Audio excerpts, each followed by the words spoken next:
क्या होगा अगर दुनिया के सबसे बड़े और सबसे छोटे अंडों से निकले बच्चों को एक साथ पाला जाए, और इस चैलेंज के बीच मुझे क्या क्या समस्याओं का सामना करना पड़ा। तो इस प्रयोग के लिए मैंने 10 शुतुरमुर्ग, 20 बत्तख और 100 बटेर के अंडे मंगवाए। हर अंडे को अलग अलग इंक्यूबेटर में रखा ताकि सही तापमान और नमी में वे सुरक्षित विकसित हो सके। कुछ ही दिनों बाद सबसे पहले बटेर के बच्चे अंडों से बाहर निकलने लगे। वे इतने छोटे थे कि उन्हें तुरंत एक सुरक्षित ब्रूडर में रखना पड़ा। इसके बाद बत्तख का पहला अंडा फूटा और फिर एक एक करके 6 बत्तख के बच्चे बाहर आ गए। क्योंकि बत्तख जिस पहली चलती हुई चीज को देखते हैं उसी को अपनी मां मान लेते हैं, इसलिए वे हर समय मेरे पीछे पीछे घूमने लगे। अब सिर्फ सबसे बड़े शुतुरमुर्ग के अंडे बचे थे। मैंने एक अंडे की जांच की कि कहीं कोई अंडा खराब तो नहीं हो गया। तभी उसके अंदर हलचल दिखाई दी।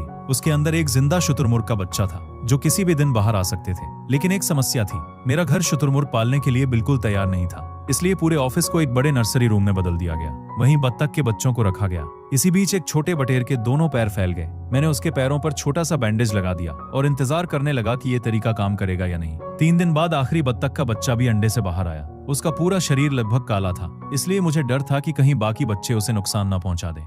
कुछ समय बाद शुतुरमुर्ग के अंडों में दरारें पड़नी शुरू हो गईं। काफी संघर्ष के बाद पहला शुतुरमुर्ग बाहर निकला और फिर बाकी शुतुरमुर्ग के बच्चे भी अंडों से बाहर आने लगे। अब पहली बार उस काले बत्तख के बच्चे को बाकी बत्तखों के साथ छोड़ा गया। शुरुआत में सभी उसे चोंच मारने लगे, तब मैंने लेजर लाइट से उनका ध्यान दूसरी तरफ कर दिया। कुछ देर बाद उन्होंने उसे भी अपने परिवार का हिस्सा मान लिया। इसके बाद मैंने बटेर के बच्चे के पैरों से बैंडेज हटाया। इस बार वो बिल्कुल सामान्य तरीके से चलने लगा। 10वें दिन बत्तखों ने पहली बार तैरना सीखा और उन्हें हेयर ड्रायर से सुखाना पड़ा। उधर बटेर धीरे धीरे उड़ना सीख गए। दूसरी तरफ शुतुरमुर्ग भी चलना सीख रहे थे। उनमें सबसे शरारती था पीनट। एक बार तो वो बाल्टी के अंदर भी फंस गया। कुछ ही दिनों में बत्तख इतने बड़े हो गए कि उनके लिए बाहर बड़ा फेंस बनाया गया। उन्हें कीड़े और लार्वा ढूंढना सिखाया गया। गर्मी से बचाने के लिए उनके लिए एक छोटा सा वाटर पार्क भी बनाया गया। लेकिन तभी सबसे बड़ा झटका लगा। पीनट अचानक बीमार पड़ गया। आधी रात उसे अस्पताल ले जाया गया, लेकिन अगली सुबह पीनट इस दुनिया में नहीं रहा। इसके बाद भी बाकी पक्षियों की देखभाल जारी रही। बटेर पूरी तरह बड़े होकर उड़ने लगे। बत्तख इतने बड़े हो गए कि उनके लिए बड़ा स्विमिंग पूल बनाना पड़ा